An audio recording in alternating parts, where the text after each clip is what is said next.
La neige, cet hiver-là, ne s'était pas contentée de retomber sur la vallée comme une vieille habitude, elle avait remis de l'ordre en étouffant les bruits, en polissant les toits, en redressant les clôtures sous un poids égal, et le bourg avait retrouvé cette respiration basse des lieux où la saison commande encore la mesure des gestes. Au-dessus de la rivière, la maison Vernier tenait sa façade comme on tient un visage, sévère sans ostentation. Pierre clair jointoyé de chaux, volet d'un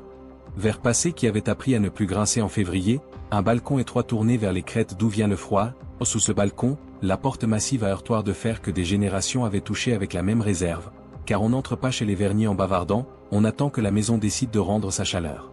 On disait ici que les Vernier avaient bâti leur nom en portant l'hiver comme d'autres portent la mairie, avec une compétence ancienne, du bois coupé au bon moment, des tuiles replacées avant les rafales, des chemins ouverts à la pelle quand les chasse-neige étaient encore des hommes, un cellier tenu comme une sacristie, au-dessus, des chambres où l'on sait où poser sa laine pour qu'elle sèche sans perdre son odeur, autant de savoir transmis avec l'autorité d'une coutume, et peut-être avec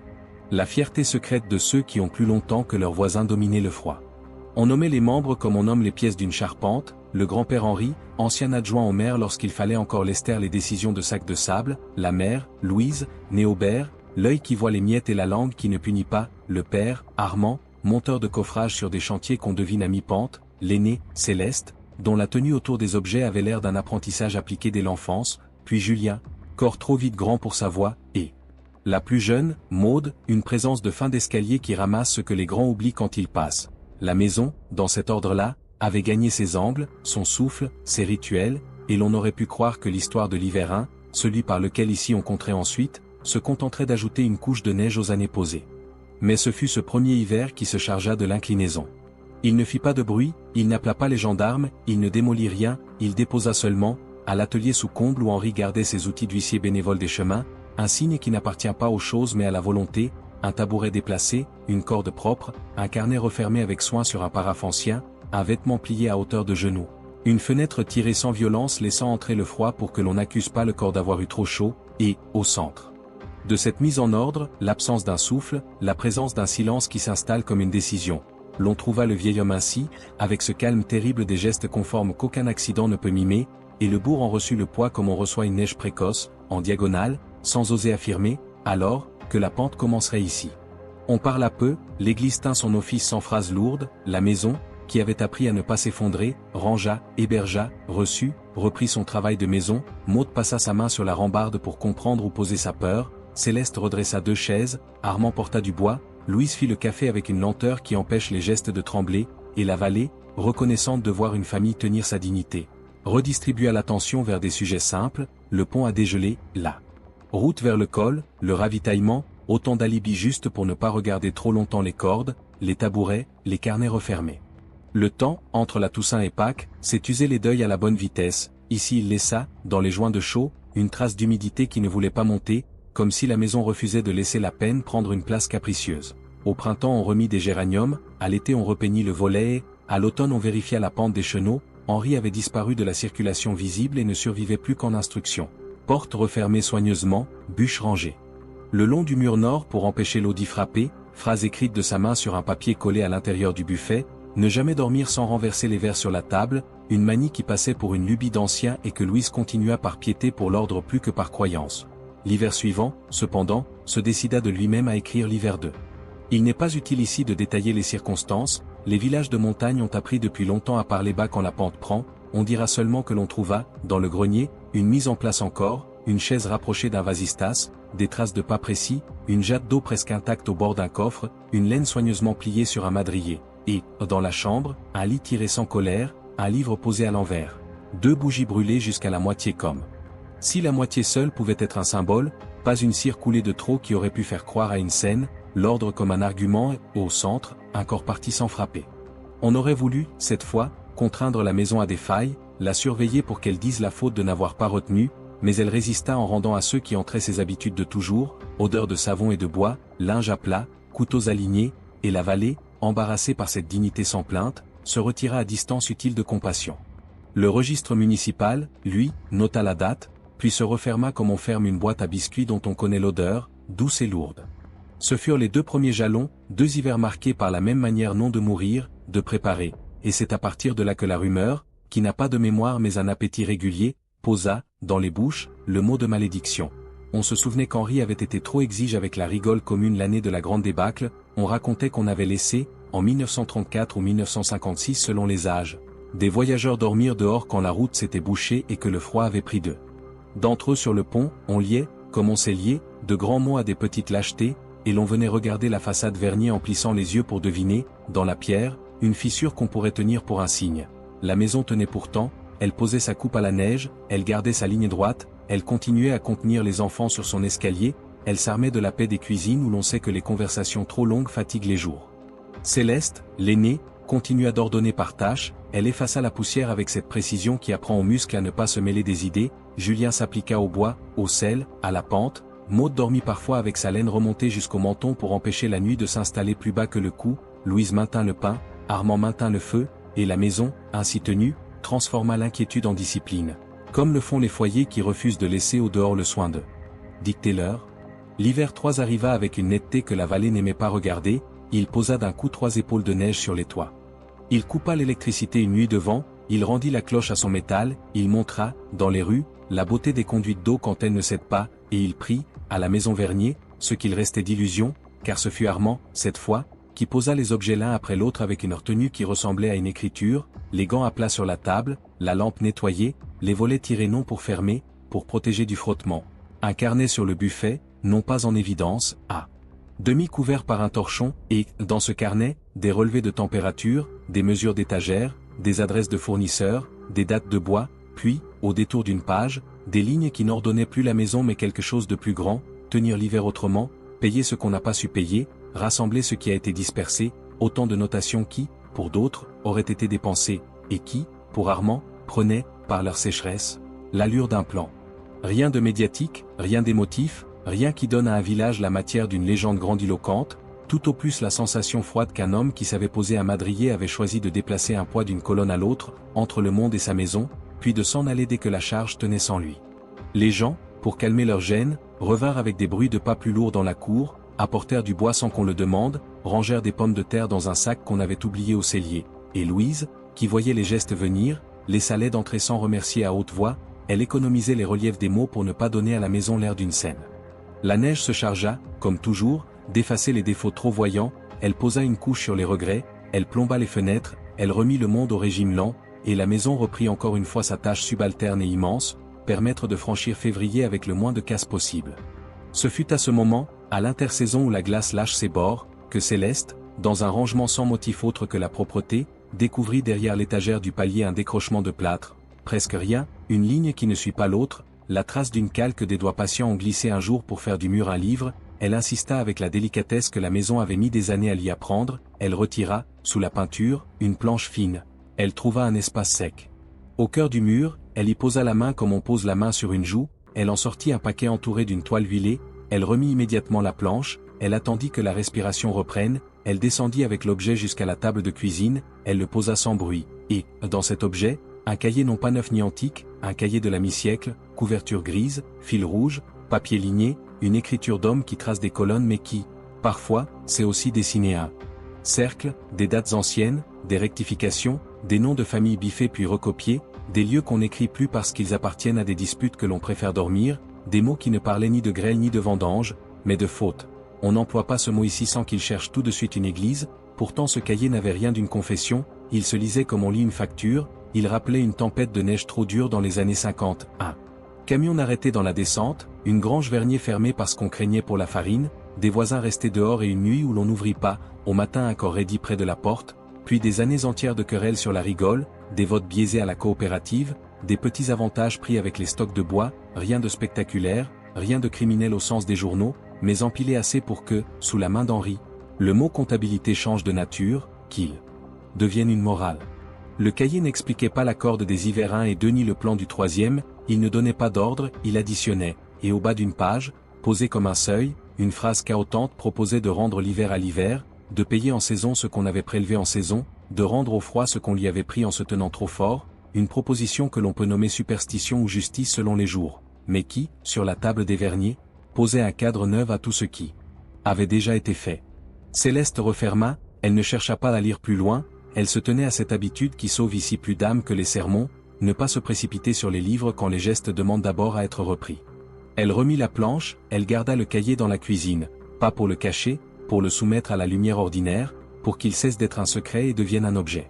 Julien trouva, sans qu'on le lui dise, une manière de rendre plus souvent des services au voisinage, des bûches posées au bon endroit pour la veuve du haut, un coup de pelle à la sortie de la cour de l'instituteur, une rigole ouverte la nuit avant l'averse. Louise ralentit sa marche pour mieux voir ce qui dépasse. Maud apprit, dans le regard de sa sœur, que tenir la maison n'est pas accepter les phrases écrites par les morts, mais leur répondre avec l'éloge d'un balai bien passé. La saison chaude monta par degrés, le lac reprit ses bruits, les alpages réclamèrent les bêtes, le bourg retourna à sa façon de respirer plus vite sans se vanter, et la maison, une fois encore, se montra digne de sa façade, elle laissa entrer la poussière de juillet sans l'insulter. On croira, en lisant cela, qu'un récit de drame se dilue ici dans une chronique de ménage, qu'il se dérobe aux angles qu'on attend, mais c'est que le drame, chez les Vernier, ne prenait jamais la porte d'entrée, il passait par la cave, par un vasistas, par la fente d'un lambris, il s'écrivait au dos des choses, dans les raccords, dans les éprouvettes d'eau que l'on regarde à contre-jour pour comprendre si la rivière est montée d'un doigt. Il aimait la régularité parce qu'elle donna l'irruption la force d'un destin, et il venait à nouveau, dans l'hiver 4, chercher son dû. L'hiver 4 fut pourtant moins attentif au décor. Il mit du verglas dans les ruelles, il cassa des branches de hêtre qui n'avaient pas l'habitude de céder, il fit tomber un câble, il força l'école à fermer 2 jours, il imposa aux bêtes de rester en bas, et il inscrivit, au matin d'un jeudi, une absence qui, dans la maison, ne ressemblait pas à une fuite. Céleste ne se leva pas pour le pain, la lampe de l'entrée n'avait pas été rallumée. La bouilloire était tiède, la chaise avait été déplacée. De quelques centimètres, la fenêtre du palier n'avait pas été tirée chargée, la maison, cette fois, n'avait pas eu le temps de mettre sa tenue de cérémonie, elle avait laissé apparaître, dans le désordre infime des objets, une nappe que rien ne pouvait expliquer autrement que par un choix décidé la veille et exécuté avant l'heure des voix. On la retrouva plus haut, non pas au grenier avec l'organisation des autres, dehors, au bord du chemin vers la vieille carrière, dans une neige qui avait gardé la forme d'un genou, le visage posé non vers le ciel, mais vers la pente, pour ne pas laisser au village l'idée d'un défi, et la vallée, devant ce 4e chiffre, cessa de dire malédiction par superstition, elle se contenta de garder l'ombre au bord des phrases. Louise tint la maison comme on tient un pont, elle accepta l'aide là où elle servait, elle la refusa là où elle humiliait, Julien prit le pas dans l'escalier, Maud resta au milieu comme une poignée, et l'hiver, qui n'a pas de doctrine, fit son travail, il passa, il recula, il rendit le jour plus long, il laissa les jointures de la maison grincer de fatigue, il fripa les rideaux et les remettra mieux l'été. Ce fut à ce moment, seuil fragile entre l'accumulation des signes et l'intelligence simple qui consent à les lire, que Maud, la dernière, posa sa main sur le cahier, non par curiosité mais par la nécessité organique de tenir des phrases là où le vide menace de tenir les bras, elle l'ouvrit sans rituel, elle accepta de lire à même la table, elle découvrit qu'Henri n'avait pas seulement additionné des torts et imposé des remboursements symboliques. Il avait fabriqué un calendrier pauvre qui, par paquet, déplaçait sur sa famille la charge du bourg. Il avait estimé qu'on ne peut vivre longtemps sans solder et qu'il n'y a pas d'instance plus sûre que le froid pour rendre l'équité au compte. Il avait, à sa manière arithmétique, cru faire œuvre de justice lorsqu'il réglait en saison ce qu'il considérait comme des intérêts moraux. Il avait surtout, sans le savoir, glissé dans les têtes un langage qui donne aux cordes et aux fenêtres un pouvoir qu'elle n'aurait jamais dû avoir. Maud referma et ne pleura pas, elle reprit le balai, elle revint à la bouilloire, elle nettoya la boue près de la porte parce que la boue s'est profité des grands mots pour entrer, elle fit passer la maison avant les examens, elle décida de garder le cahier à hauteur d'œil pour empêcher la phrase de devenir mythologie, elle se dit qu'il faudrait travailler avec les objets et non contre eux, et, le soir, elle posa un bol d'eau au bord de la table parce qu'Henri l'avait écrit, mais aussi parce qu'elle avait appris, dans d'autres maisons, que l'opposé apaise plus que les lampes allumées. Ce fut ainsi que l'hiver 5 s'annonça, non comme une fatalité monstrueuse, mais comme un examen de charpente. La maison avait reçu 4 coups, elle devait tenir le 5e sans transformer son cœur en pierre. Maud ne disposait que de gestes et d'heures, elle ne croyait pas aux phrases hautes, elle n'avait pas l'autorité d'un maire ni la compétence d'un menuisier, elle n'avait que sa couture des choses et la fidélité d'un plancher qui n'avait pas encore cédé. Et c'est cette pauvreté de moyens qui, ici, fabriquerait la gravité du récit, car l'hiver 5, plus que les autres, s'intéresse aux maisons qui savent répondre, il vient moins tester les hommes que les habitudes, il vérifie si l'on a appris des carnets à casser les carnets, il demande si l'on est capable d'ouvrir la fenêtre sans obéir à la fenêtre, il pousse, il observe, il attend que l'on lui oppose autre chose que des interdits. Il réclame une méthode pour abaisser le pouvoir des objets, et Maud, par sa petitesse apparente, par sa voix basse, par sa façon d'aligner les chaussures sans en faire une doctrine, avait peut-être ce qu'il fallait. Le bourg, lui, se tenait déjà à distance, il avait appris à ne pas brasser des mots quand une maison ajuste sa table, il se préparait au printemps avec ses outils de route, il faisait les stocks de sel, il graissait les verrous, il posait sur la mairie les lattes qui tiendraient mieux au vent, il attendait les dégelés, il guettait la corniche au-dessus du col, il vérifiait les toitures, autant de gestes qui, en apparence, ne changeaient pas la pente du récit, et qui, pourtant, plaçaient à leur place, donnaient à Maud une chance d'habiter autrement la saison. L'histoire, désormais, ne quitterait plus la table Vernier, elle y resterait jusqu'à la fin, non pour s'y enfermer, pour montrer à ceux qui aiment les drames que les maisons savent répondre avec leurs règles, que le pain posé avant la nuit peut tenir à distance des décisions folles, que la propreté d'un seuil est parfois plus politique que les annonces, et que les hivers meurtriers n'ont pas besoin d'être brisés par des cris si l'on parvient à défaire, entre leurs doigts, le pouvoir des cordes. Et des carnets, il restait une ascension, la plus dure, celle où l'on transforme un cahier en ustensile et non en oracle, et, pour cela, il faudrait à Maud l'aide d'objets exacts, de gestes répétables, de jours tenus militairement, d'un silence qui refuse la mise en scène, d'une manière d'habiter qui dérobe au mot malédiction la moitié de son bois. On ne dira rien des détails du dernier hiver en dehors des choses nécessaires, ils viendront par leur place et leur poids, on ne confiera pas à des rubans la charge d'un siècle, on confiera au balai, au bouilloire, aux genoux sur les marches, aux doigts qui tournent une clé sans la rompre, aux voisins qui posent du bois sans demander la permission, l'honneur d'être le contraire de la corde. La maison, lourde et droite, accepta la tâche, elle referma du coude la porte contre le vent, elle laissa la lumière glisser sur la pierre, elle tint, et le récit, au moment de s'enfoncer dans l'hiver 5, se fit plus bas, plus net, parce que c'est à cette altitude-là qu'on voit les objets travailler.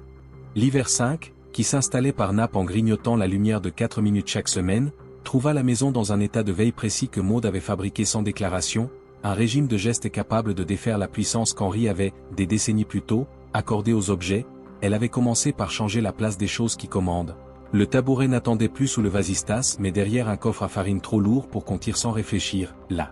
corde propre avait quitté le crochet où les hivers précédents l'avaient vu et servait désormais à tenir un volet contre une bourrasque. Les verres ne dormaient plus renversés à la table mais debout sur un torchon, signe volontairement modeste qu'un ordre peut être déplacé sans se briser. La lampe à huile, nettoyée, avait été rangée dans une boîte en fer avec les allumettes pour qu'on ne les confonde plus avec une invitation à brûler les minutes, et, dans ce redéploiement qui ressemblait à une danse lente, la maison retrouva des courants d'air simples, ceux qui font vivre les heures. Maud, prudente, n'avait pas défié le cahier, elle l'avait coupé en deux par l'usage d'un second cahier où, au lieu de cocher des colonnes de dette, elle consignait des services rendus au dehors, du bois porté aux voisins, une rigole rouverte avant l'averse, une lettre déposée chez une veuve, une marche jusqu'à l'école au pas des enfants, autant d'ajouts qui transformaient la mécanique sèche de la réparation en circulation, et le soir, en resserrant sa laine, elle s'obligeait à vérifier que chaque journée avait déplacé quelque chose vers le bourg plutôt que vers le grenier. Le cahier ancien, lui, se laissait ouvrir par morceaux comme une miche trop cuite qu'il faut attaquer par les fissures. On y retrouvait, plus loin dans les pages, l'obsession d'Henri pour un solde jamais atteint, une écriture qui se raidissait dès qu'il parlait de tempête et qui se détendait lorsqu'il détaillait une réparation. On devinait qu'il s'était égaré le jour où il avait confondu l'hiver avec une caisse municipale, et qu'il avait, de bonne foi têtu, décidé de présenter au sien l'addition d'une faute dont personne n'avait su, au village, trouver la forme d'un pardon. Maud lut assez pour comprendre l'architecture, pas assez pour se laisser écraser. Elle referma chaque fois qu'elle sentait, sous ses doigts, monter la vieille tentation des chiffres qui punissent, et elle repartait vers la cuisine, vers le poêle, vers la corde à linge qui maintenant tenait des draps propres plutôt que des certitudes. Le bourg observait sans commentaire visible, il avait appris à se tenir à distance utile des maisons qui travaillent contre un mal. Quelques voisins choisissaient de passer le soir avec un prétexte de pelle, un sac de sel, une vieille annonce de travaux qu'il fallait confirmer. Il restait au seuil assez longtemps pour que la chaleur de la cuisine prenne le pas sur la théorie. Il repartait avec cette impression bonne que donnent les foyers tenus, l'idée que l'air, ici, ne voudrait plus se charger d'un cinquième poids, et cette circulation douce, dépourvue d'images, eut, sur Maud, l'effet d'une charpente visible en plein jour. Dans le tiroir où elle gardait ses papiers, elle glissa un petit plan de la maison dessiné à main levée, non pour dresser un piège à la fatalité, pour déplacer les lignes de force. Elle rapprocha le lit de l'escalier pour que le corps apprenne, en dormant, que la descente existe. Elle retira un crochet du palier et le fit donner à un voisin pour un usage banal. Elle posa, au bas de l'escalier, une caisse de pommes qui obligeait les pieds à contourner plutôt qu'à monter sans voir. Elle inversa l'ouverture d'un volet qui claquait d'ordinaire du côté où la peur se glisse. Elle apprit, le soir, à laisser une bouilloire pleine sur le coin du fourneau afin que la vapeur tienne compagnie au silence. Autant d'ajustements minuscules qui, mis bout à bout, défontent les scénarios par répétition. Le cahier, cordial, la laissait travailler. Il semblait, par sa simple présence non ravageuse, avoir accepté l'humiliation d'être devenu un objet parmi d'autres, et c'est cette modestie imposée qui lui retira la moitié de sa force. Les morts ne gouvernent plus quand les vivants reconfigurent la cuisine. La neige fit mine de vouloir tester la méthode, elle posa en 3 jours une manière de manteau qui rend les marches risquées et la pensée courte. Maud resserra, rallongea le sommeil, coupa les tâches en 2 tronçons pour les faire respirer, s'astreignit à manger à heure fixe comme on prend un médicament, elle garda sur la table une corbeille de pain visible non pour se consoler, pour rappeler que le corps a sa part et que les symboles qu'on laisse aux objets s'affaiblissent quand le ventre a reçu sa logique. On retrouverait plus tard, dans un cahier d'inspection, une ligne sèche indiquant que la maison Vernier avait, cet hiver-là, respecté les recommandations de ne pas rester seule trop longtemps, mais la réalité était plus subtile. Maud n'avait pas organisé des visites, elle avait cultivé la friction nécessaire entre sa maison et les autres, elle déposait sur les bancs des lettres, elle réclamait une recette de confiture qu'elle n'aurait pas le temps de faire. Elle demandait une mesure de clous qu'elle aurait dans sa boîte, elle fabriquait de la conversation par la circulation des choses et non par la dépense des mots. La rumeur, vexée de ne plus nourrir son propre moteur, se calma, la malédiction perdit son costume verbal, elle redevint ce qu'elle n'aurait jamais dû quitter, une histoire de tuyaux, d'escaliers, de boiseries et de neige. Pourtant l'hiver, qui n'aime pas abdiquer dans les premiers 15 jours, tenta un détour en dehors de la maison, il choisit, dans le cimetière, une croûte de neige dure où le pied glisse, un jour de brouillard qui supprime la profondeur, il chercha à rappeler, aux vivants, que l'ordre des Vernier méritait son épilogue. Maud, qui revenait de chez l'épicier avec un sac disproportionné de sel et un paquet de café trop cher, sentit, en posant le pied sur la gelée, la petite inclinaison qui, les années précédentes, avait servi d'argument aux gestes irrévocables. Elle se tint une seconde, elle posa la main sur la pierre froide de la barrière, elle laissa le brouillard lui manger le visage, elle attendit que le cœur redescende, puis elle repartit en allongeant légèrement le pas pour défaire, par la géométrie, le piège de l'arrêt. Cette seconde, notée par personne, fut l'angle sous lequel l'hiver 5 perdit son autorité. Dans la maison, le soir, le cahier reprit sa place sous un torchon. Maud traça dans le neuf une liste qui n'était ni expiation ni défi, une liste de réparations payables comptant en gestes, une marche à cirer, un bouton à recoudre, une planche à poncer, une trace d'essuie à laver à la pierre d'argile, autant de dettes dont la saison n'avait pas à se charger par des vies, autant de règlements dont l'encre ne serait pas rouge.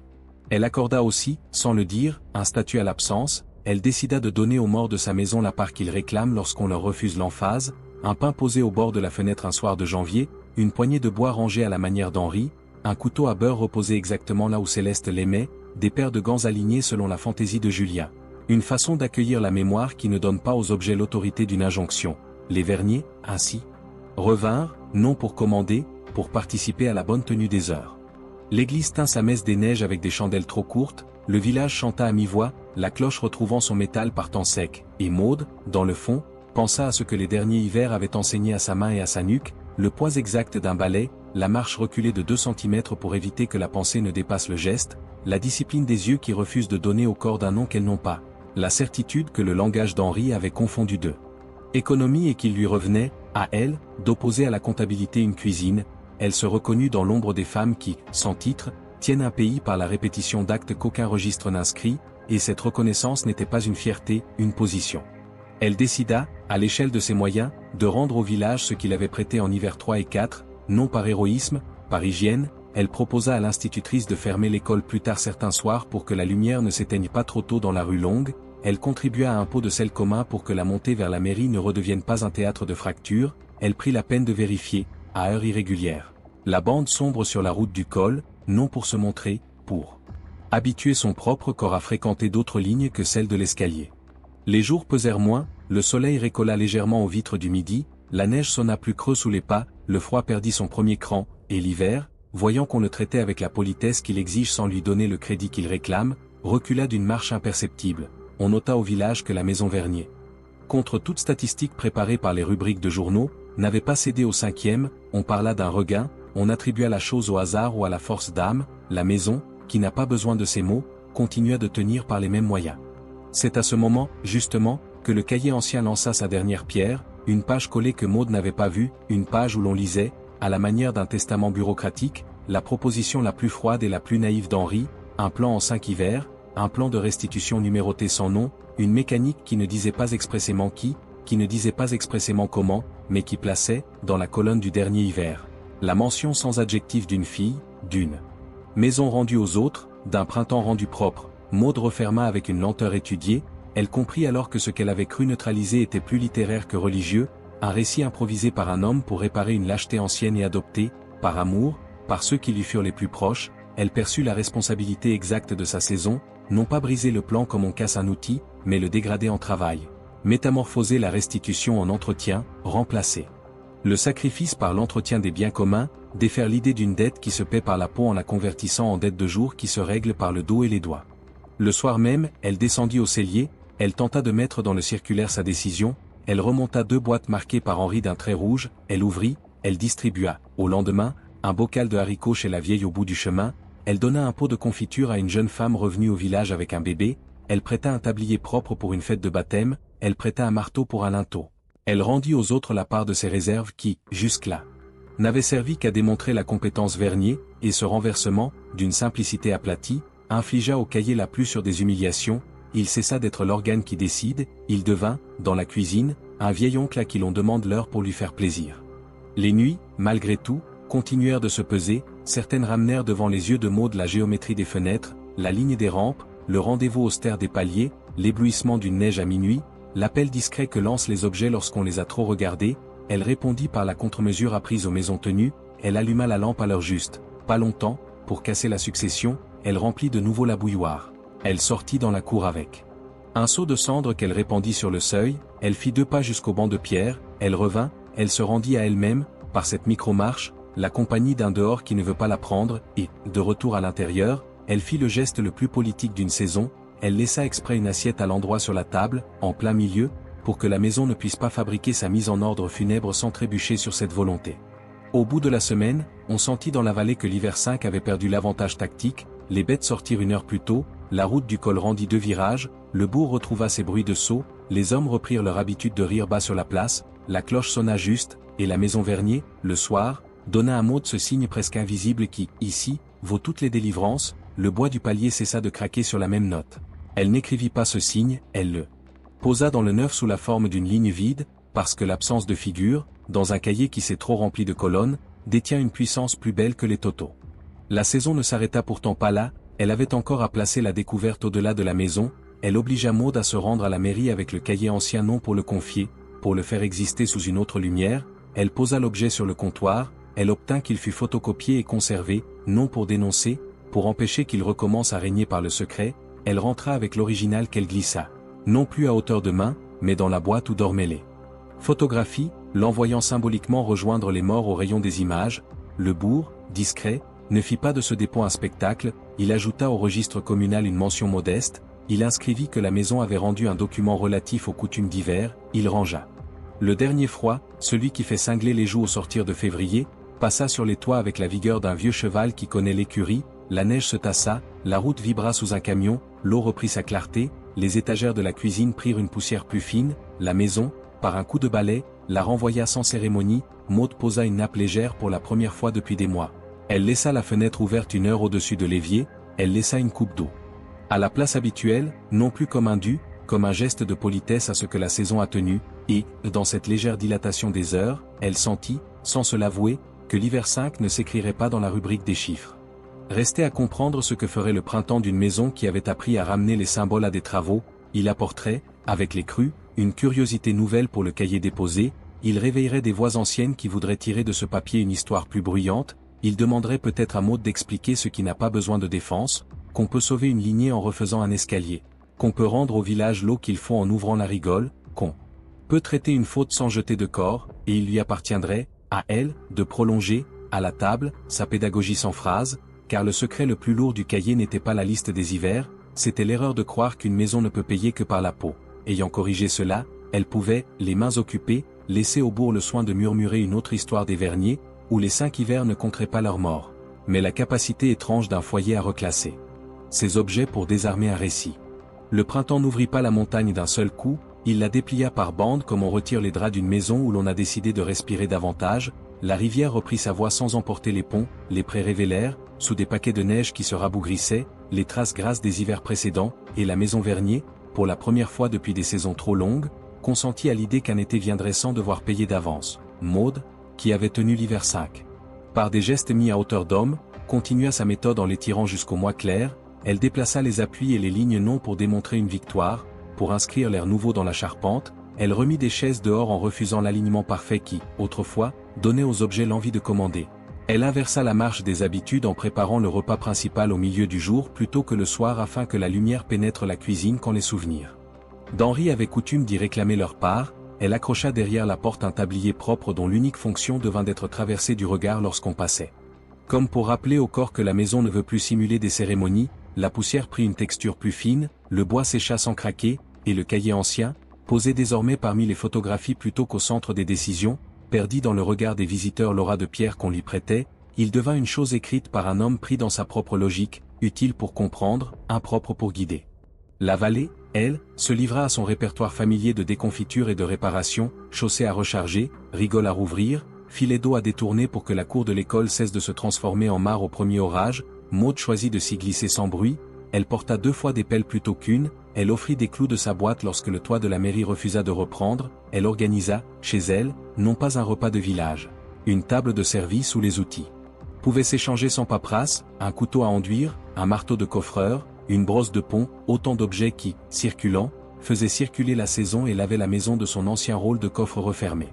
L'histoire contenue dans le cahier ne fut pas ignorée, elle fut remise à la taille des faits, ce que la page avait dit de la nuit de neige des années 50, du camion arrêté, de la grange restée close, du corps raidi au matin, des querelles à la coopérative, des privilèges discrets pris sur le bois commun, fut accepté sans tambour par ceux qui avaient entendu ces bribes sans jamais les relier. On reconnut que la faute n'avait pas été un crime roman à déployer sous les lampes, qu'elle avait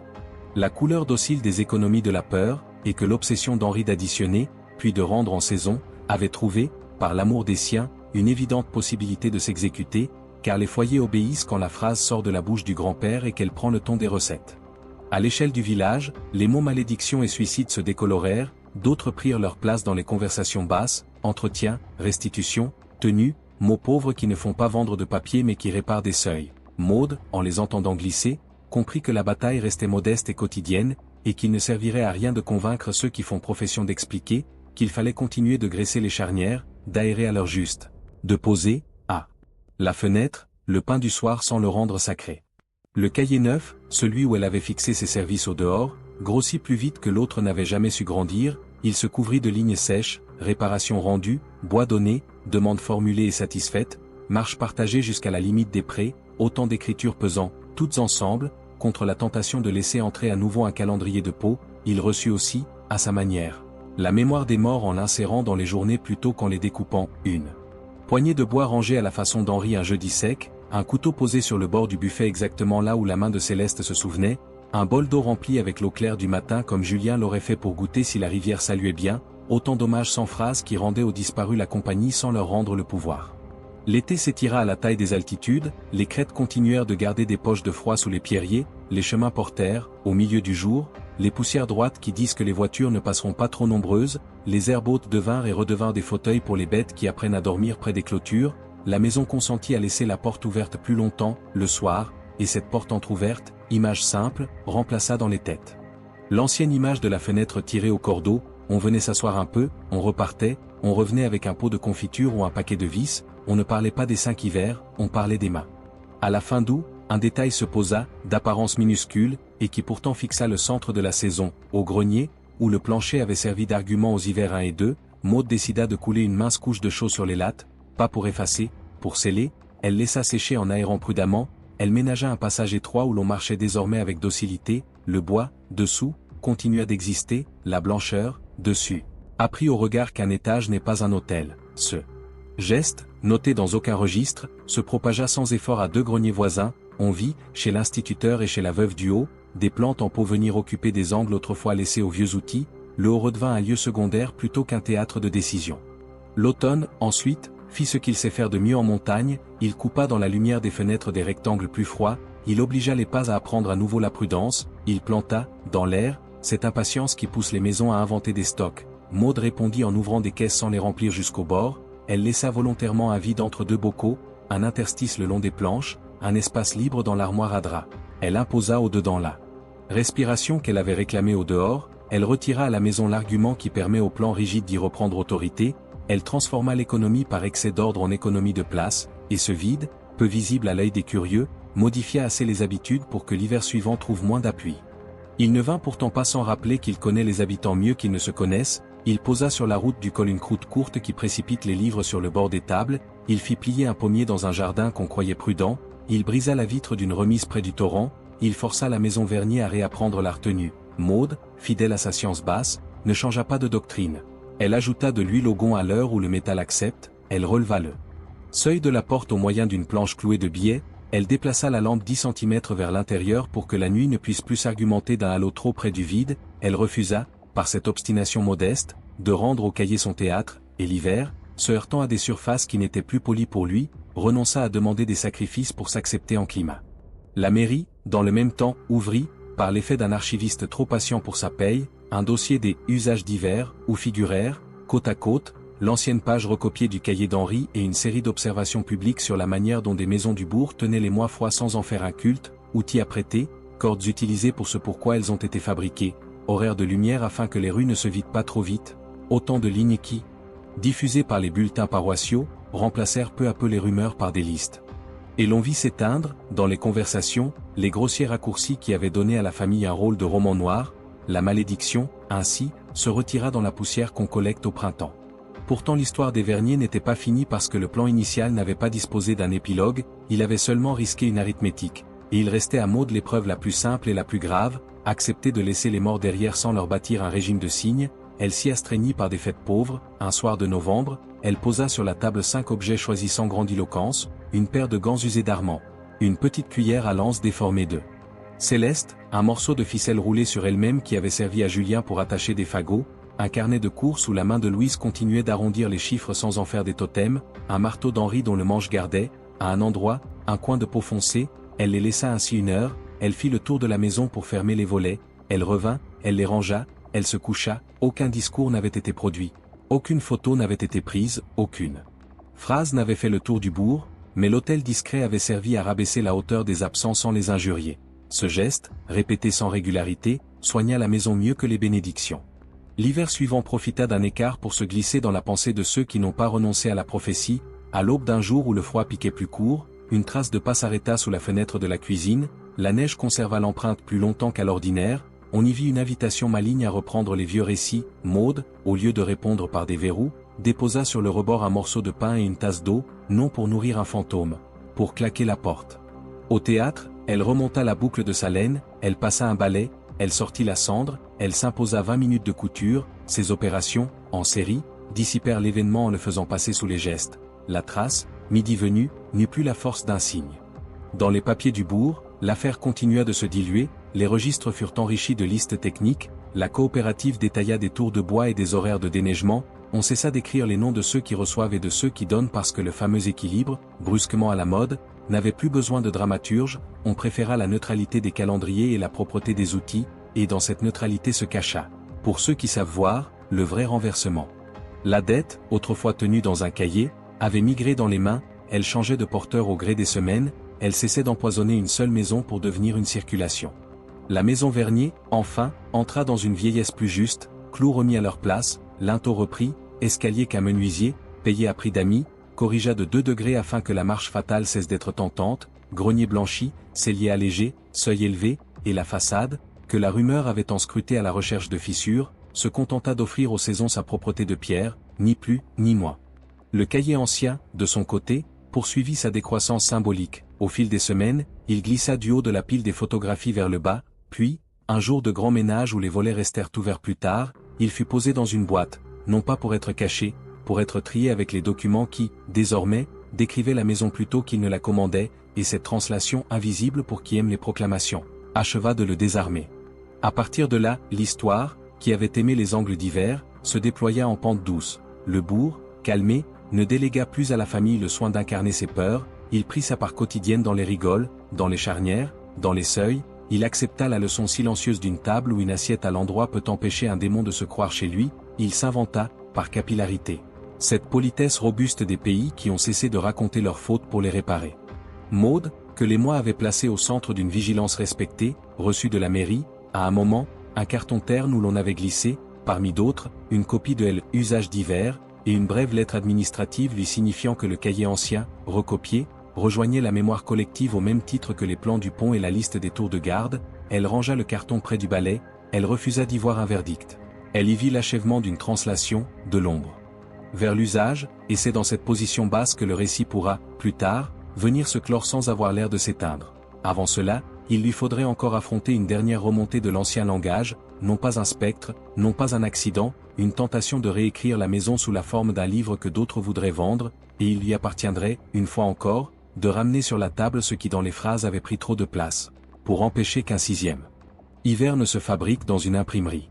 L'automne suivant apporta ce que la saison transporte toujours lorsqu'une histoire a cessé d'appartenir aux seuls murs qui l'ont subi, un désir venu d'ailleurs de prendre la mesure du drame avec des outils faits pour le vendre, des courriers timbrés à des adresses correctes, des cartes de visite laissées sous un pot de géranium, des sollicitations qui se présentent comme des hommages et qui réclament en retour la permission d'agrandir, et ce mouvement, qui d'ordinaire nourrit les valets de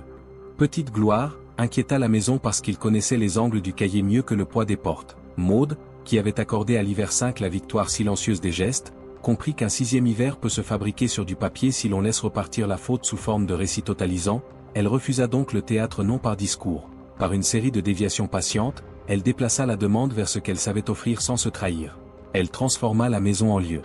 d'emprunt d'objets au service du bourg, elle multiplia les tables où l'on dépose marteau, bouilloire, balai, elle fit passer les questions par l'usage, et ceux qui étaient venus écrire repartirent avec des outils plutôt qu'avec des phrases. L'archiviste du village, complice par sa manière basse de sauver des papiers, proposa un espace où l'on put déposer une copie des pages du cahier ancien à côté d'un registre plus épais consacré aux gestes d'entretien. Et ce voisinage, à lui seul, diminua la tentation de réinstaller la tragédie comme une paroi, car le lecteur pressé devait, pour atteindre les totaux d'Henri, tourner au préalable des dizaines de feuilles détaillant des manières de graisser, d'ouvrir, de poser, de tenir. Le bourg adopta cette pédagogie par capillarité, il inventa, sous le préau, une journée des seuils où l'on apprit à clouer sans tordre, à lever un linteau sans le forcer, à poser des marches qui ne poussent pas les pieds vers les hauteurs en hiver, on y traça à la craie des lignes sur un plancher, on y pesa des seaux d'eau pour rappeler que les maisons supportent mieux la peine lorsqu'on la dilue, et l'on vit, à la fin du jour, que la foule repartait avec des vices et des habitudes de main. Plutôt qu'avec des anecdotes, signe que la vallée, guidée par la patience d'une femme, avait accepté de préférer l'entretien à la légende.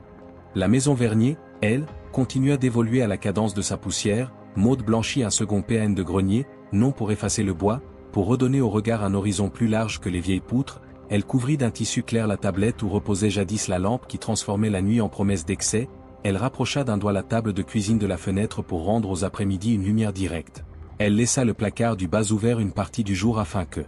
l'air y fabrique de la place, autant de micro-ajustements qui, additionnés, opposèrent aux ambitions des éditeurs une topographie de refus sans violence. Une crue de printemps, plus nette qu'à l'ordinaire, vint éprouver cette nouvelle grammaire, la rivière monta de 2 paumes et coupa une route que l'on aimait croire dominée, le bourg choisit d'appliquer la méthode que la maison avait proposée, au lieu d'éditorialiser l'événement, il ouvrit des rigoles, il déplaça des pierres, il posa des palettes à des seuils bas, il prêta des tabliers et des bottes, et la montée de l'eau, contrée par des gestes distribués, perdit sa capacité à convertir la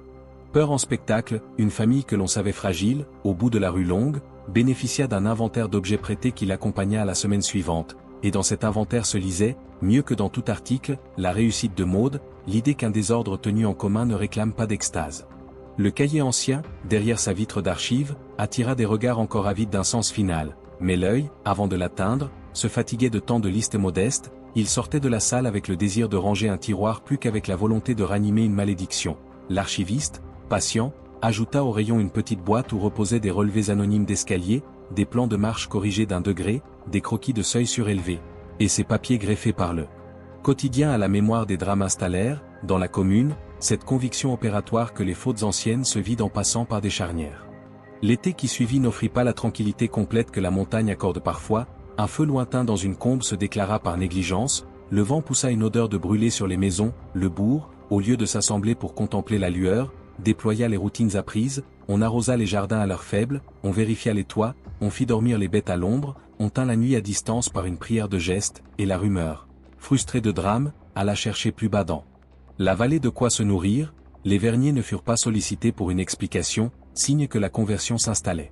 Au cœur de cet été, toutefois, une tentative de ressaisie se glissa dans la maison par une porte secondaire, un parent éloigné, fidèle aux généalogies plus qu'aux usages, proposa de rassembler les documents pour en faire une histoire plus droite, il signala que le pays oublierait sinon et que les morts perdraient la part d'éternité qu'on leur promet avec des couvertures glacées. La maison, qui s'était tenue jusque-là à la mesure des remerciements muets, dut élaborer une réponse matérielle à une ambition qui cherchait des chapitres. Maud ne discuta pas, elle posa sur la table le cahier neuf, elle montra des pages où les colonnes d'Henri s'étaient vues renversées par des colonnes de coupes de bois données et d'heures de déneigement offertes, Elle proposa un échange qui ne représentait aucune valeur pour la rumeur et toute la valeur pour la maison, confiée à l'archive, non des histoires, des objets. Le marteau aux manches polies, la petite cuillère torsadée, le tablier rayé de Louise, les gants d'Armand, le morceau de ficelle roulé de Julien, autant de choses sans effet dans la typographie mais lourdes sur des étagères, et ce troc, accepté parce qu'il neutralisait l'avidité en lui opposant une pesanteur, plaça le récit à l'endroit où il pouvait vieillir sans dommage. L'automne, plus vite que prévu, rendit les soirées longues, la maison maintint son régime de lumière rationnée, elle conserva la bouilloire visible, elle refusa aux objets de reprendre la parole, elle laissa parfois une assiette à l'endroit en plein milieu de la table lorsque l'ombre tirait sur les marches, elle nettoya au savon noir le bois de la rampe juste avant la nuit, elle marcha, chaque fin d'après-midi, jusqu'à la barrière du cimetière pour habituer les jambes à rentrer plus tôt qu'à s'attarder sur les pentes qui donnent de l'éloquence au vide, et ce rituel sans date, à force de se répéter sans emphase, reconstitua pour la saison froide un arsenal de courtoisie. Le conseil municipal, qui s'était approprié l'idée des listes, publia un fascicule terne intitulé en bas de page « Tenir l'hiver ». On s'y moquait des recettes, on y offrait des plans à échelle 1h20 d'escalier qui n'écrasent pas, on y rappelait la nécessité de laisser de la place dans les celliers, d'organiser la lumière pour qu'elle n'aimante pas les paliers. On y consignait la coutume d'une veille tournante au cœur de janvier pour que personne ne s'entende trop seul quand les rafales se mettent à ressembler à des voix, et ce fascicule, glissé dans les boîtes aux lettres avec la feuille des impôts locaux, eut l'effet modeste et sûr que souhaitait la maison, il fit de la mémoire des Verniers une utilité commune, il arracha au gros titre l'envie de reprendre le dossier, il mit dans des poches des gestes plutôt que des citations. L'hiver arriva sur ce dispositif avec sa musique ancienne, il fit jouer la tôle, il poussa la neige en travers, il demanda aux charpentes de rappeler leurs compétences, et la maison, fidèle, s'exécuta sans craindre les anniversaires, elle ne marqua aucune date en rouge, elle ne ferma aucune porte à clé, elle garda son rythme de soupir autant pour elle que pour le bourg, elle reçut 2 fois par semaine des bottes boueuses qu'elle ne transforma pas en visite. Elle rendit, le matin, des outils propres qu'elle avait essuyés, elle refusa de se faire altarpice, elle préserva ses couverts d'un balai trop symbolique, elle poursuivit son travail non spectaculaire de déminage des objets. Un soir de gel clair, le palier sonna d'un craquement qu'on croyait effacé par la correction du menuisier, la maison se tendit, le cahier ancien pesa dans la boîte, l'air devint plus court, Maud resta dans la cuisine et versa de l'eau, elle attendit que la vapeur gagne la vitre, elle sortit dans la cour et revint, elle posa une main sur le dossier d'une chaise, elle considéra le plan large de la pièce au lieu de se laisser attirer par le couloir. Elle mit une soupière à réchauffer. Elle maintint dans l'ordre du dîner l'avantage sur la tentation du plancher, et la nuit, surprise de ne pas être alimentée, s'effilocha. Le lendemain, le bourg, ignorant la petite bataille tenue dans l'ombre, reprit ses affaires d'hiver, et l'on sut seulement que l'outil qui sert le mieux une maison tenue est le refus de l'éloquence. Sur la fin de la saison, une nouvelle boîte grise arriva de l'archive, on y avait rangé, avec le soin fonctionnel qui constitue la politesse des archives, les objets confiés au lieu public, marteaux, cuillères, gants, ficelles, tabliers, accompagnés de fiches qui ne racontaient rien, qui indiquaient seulement poids, dimension, matière, mode d'usage, et ces fiches, plus que des pages de livres, installèrent le deuil à la bonne place. Elles proposaient aux générations qui viendraient une relation technique à des choses traversées par l'amour, elles retiraient aux morts leur pouvoir de contraindre les vivants par des mythes, elles laissaient au foyer la liberté d'adapter. Maud rangea la preuve de ce dépôt avec les factures et les plans du pont, elle abaissa la pile des légendes, elle ajouta au cahier 9 3 lignes où il était question d'avoir donné du temps au bureau d'entraide pour inventorier des seuils, d'avoir lavé la rampe de la mairie avec d'autres mains, d'avoir appris à une fillette à poser une assiette à l'endroit au milieu d'une table quand l'ombre monte trop vite, autant d'actes minuscules qui fabriquaient, en série, la seule clôture acceptable, celle qui n'enferme pas. Le printemps, à nouveau, vint vérifier que la méthode tenait sans l'aiguillon de la peur, il trouva la maison sans théâtralité, il trouva le bourg occupé à des travaux de route, il trouva l'archive en ordre avec ses boîtes sobres et ses fiches polies, il trouva des mains exercées à demander et à rendre, et il conclut, par ses premières pluies fines, qu'il y avait moins à effacer, moins à laver, moins à corriger, signe que l'hiver, ici, s'était vu désarmé par avance. Il restait, pour la maison Vernier, un geste de finissage qui n'appartient pas aux saisons mais aux maisons qui ont survécu à leur propre récit, poser le cahier ancien non plus parmi les photographies mais à même le plancher blanchi du grenier, sous une planche vissée proprement comme on range une pièce d'outil que l'on ne veut plus utiliser, le recouvrir d'une fiche brève copiée d'une main posée, où l'on n'indiquerait ni faute ni ligne, seulement l'usage, sans souvenir lorsque l'on entretient, ne pas l'ouvrir pour décider, et la maison, ce jour-là, s'offrirait la liberté dure de ne plus rester le centre d'un mystère mais d'être l'une des machines tranquilles du village. Après quoi, le récit, détendu, pourrait se permettre de descendre une dernière fois la rue Longue, de passer sous le préau, d'entrer à l'archive pour admirer, dans la vitrine modeste, Un marteau et une cuillère qui ont gagné le droit de ne plus obliger personne à compter les hivers. Le récit, pour finir, choisit la pente la plus simple, il suivit la maison Vernier jusqu'à ce point d'équilibre où une histoire cesse d'exiger des preuves pour accepter des usages, l'automne revint sans convoquer de spectateurs, il posa sur la façade le vernis humide qui rend la pierre plus sombre, il rendit aux volets leur bruit sourd, il amena, sur la table de la cuisine, la nécessité de compter les bûches sans confondre cette opération avec un jugement. Et la maison, armée désormais d'une grammaire d'entretien plus forte que n'importe quel cahier, se plaça à hauteur de saison, elle prépara sans s'armer, elle rangea sans serrer, elle maintint la respiration dans les armoires et dans les phrases, elle refusa aux objets l'autorité que les hivers précédents leur avaient prêtée. Maud, dont les gestes avaient appris à déplacer la peur plutôt qu'à l'affronter de face, entreprit le finissage discret qui convertit un drame en service. Elle fit corriger par le menuisier le dernier angle. Trop raide du palier, elle fixa sous le grand marchepied une fine latte où un enfant pourrait, un jour, poser le pied sans glisser. Elle déposa, dans l'archive, une copie sèche de ses propres listes pour qu'un autre foyer puisse s'en servir sans passer par l'épreuve. Elle inscrivit, au cahier neuf, la série sans emphase des prêts rendus et des seuils relevés. Elle posa, sur la table, à demeure, une assiette à l'endroit qui ne représenterait rien d'autre qu'une assiette. Elle remit au grenier, même le plancher blanchi, le cahier ancien enfermé sous une planche vissée proprement avec une fiche courte indiquant ce seul mode d'emploi, sans souvenir quand on entretient, ne pas l'ouvrir pour décider. Et ce geste, apparemment modeste, retira au vieux livre son dernier pouvoir de fabriquer des hivers supplémentaires. Le bourg, en parallèle, solidifia sa propre part de la transformation. Il publia la seconde édition du fascicule terne sur la tenue des mois froids, y ajouta des plans d'escaliers rectifiés, des horaires de veille tournante, une page d'objets prêts à circuler. Il organisa en début d'hiver une ronde basse qui consistait moins à visiter qu'à faire, il graissa les charnières des portes publiques, il redressa des seuils, il débarrassa des greniers de vieilles cordes inutiles en rappelant qu'une corde ne doit pas décider à la place d'une maison. L'archive, lieu sans pathos par vocation, mit dans une vitrine propre un marteau, une cuillère, des gants, un tablier, une ficelle, fichée de poids et de dimensions sans légende héroïque. Les visiteurs sortaient de là avec l'envie de replacer leurs outils et de blanchir un étage plutôt que de questionner le destin des verniers, et c'est ainsi que la mémoire trouva sa place sans engendrer de répétition. L'hiver qui suivit tenta son dernier crochet par les anniversaires, il pesa un soir sur le toit jusqu'à faire gémir la panne fêtière, il insuffla dans le couloir cette sensation de pente qui, autrefois, aimantait les pas. La maison répondit en cuisine, par un couvercle posé, une bouilloire remplie, un couteau essuyé, une marche lente jusqu'à la barrière puis retour dans la chaleur. Elle opposa à la convocation invisible une suite d'actes qui, pris ensemble, composent une liturgie basse plus efficace que n'importe quelle interdiction, et la saison, faute d'aliments, ne produisit ni scène ni chiffre. Elle se laissa traverser par des jours où l'on travaille, où l'on dort, où l'on prête, où l'on rend. Au printemps, la vallée éprouva l'achèvement par une crue raisonnable, elle trouva des rigoles déjà ouvertes, des seuils déjà rehaussés, des mains déjà disponibles, elle reprit sa place dans l'économie des réparations sans chercher d'angle, et le nom Vernier, que l'on posait peu après les 5 hivers avec cette réserve embarrassée que les villages gardent pour leurs romans, redevint un patronyme entre autres sur les listes de corvées, associé à des outils, à des heures, à des tâches, signe que l'histoire avait changé d'étagère. Maud, au fil des mois clairs, accorda à sa maison un avenir qui n'était pas un programme. Elle reçut une nièce venue, de la ville, apprendre la lenteur des cuisines. Elle lui fit répéter les gestes qui sécurisent sans fermer, poser un bol d'eau non comme un signe mais comme un soin, ouvrir un volet d'un cran juste pour donner à la lumière le droit d'entrer sans appeler le dehors, laisser un vide dans les celliers pour empêcher la perfection de gagner. Elle lui confia, un jour de pluie,